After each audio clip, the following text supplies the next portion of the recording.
Alors maintenant, après l'Arctique, on continue notre voyage vers l'Europe, donc avec Michel Gébrac, qui est titulaire de la chaire en entrepreneuriat minier. Voilà. Merci. Une présentation sur l'industrie minière en Europe. Il y a des considérations géopolitiques, mais on va surtout regarder l'économie. Et je dois reconnaître que ça fait un certain temps que j'ai quitté l'Europe. Alors donc j'ai parfois un regard un peu distant sur cet ensemble-là. Et donc il y a effectivement tout un potentiel géologique largement démontré avec beaucoup de mines, mais qui ont beaucoup été arrêtées. Qu'est-ce qui empêche l'exploration? Je dirais probablement en bonne partie le morcellement des juridictions extrêmement contraignantes. Vous avez en Europe un empilement de juridictions absolument phénoménal. Je donne toujours la comparaison. Poser un permis en France, poser un permis au Québec. Poser un permis au Québec, si vous voulez, on peut faire ça tout à l'heure. Ça prend un téléphone portable, environ 5 minutes, hein, et puis on pose un permis au Québec. En France, c'est presque pareil. Il faut faire juste un rapport, à peu près de 900 pages, 26 exemplaires et 2 ans d'attente. Voilà. Mais c'est la réalité. Okay, je croyais que c'était une blague. Non, c'est vrai, c'est comme ça. Et donc, effectivement, le volume de réglementation, la complexité des juridictions, le manque de volonté politique, fait que ça devient extrêmement compliqué. Alors, les gens s'en sont rendus compte, en particulier les consommateurs s'en sont rendus compte. Ils se sont rendus compte qu'ils avaient besoin de métaux, il fallait bien faire quelque chose. Ils n'étaient pas prêts à payer n'importe quoi. Et donc, il y a plusieurs programmes européens qui sont en cours. Il y a une révision des codes miniers. Alors, c'est pas facile de réviser un code minier, parce que, par exemple, le code minier français, il est fait avec Friend of the Earth, les Amis de la Terre.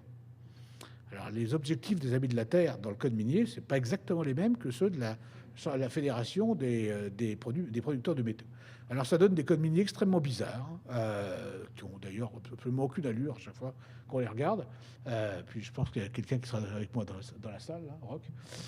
Et ces codes miniers, évidemment, sont issus du fait qu'on cherche à faire un consensus entre des objectifs extrêmement différents. Et résultat, on arrive à faire rien du tout. Tout le monde n'est pas content.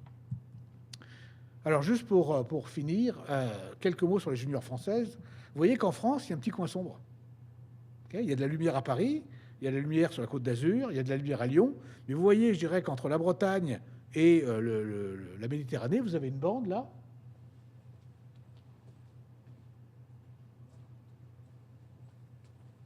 Une bande dans laquelle il n'y a pas trop d'éclairage la nuit. Et ça veut dire quoi? Ça veut dire que c'est des zones favorables à l'exploration minière. Et c'est effectivement ce qui se passe. Actuellement, vous avez dans l'ensemble des mines françaises, vous avez 2 compagnies juniors. Une qui s'appelle Variscan Mine, qui est une compagnie avec des intérêts essentiellement australiens, qui s'est installée en France il y a 3 ans, et qui a obtenu 3 permis de recherche, des permis de recherche minière. C'était la première fois qu'on en donnait en France depuis 20 ans. Ils ne savaient même pas ce que c'est, les fonctionnaires. Enfin, les fonctionnaires ont téléphoné à leurs parents là, pour savoir c'est quoi un permis d'exploration. Et là, on leur a effectivement donné des permis d'exploration. Donc, il y a des permis comme à Tréguennec ou à Rouez, dans lequel on a actuellement des reprises donc, de permis.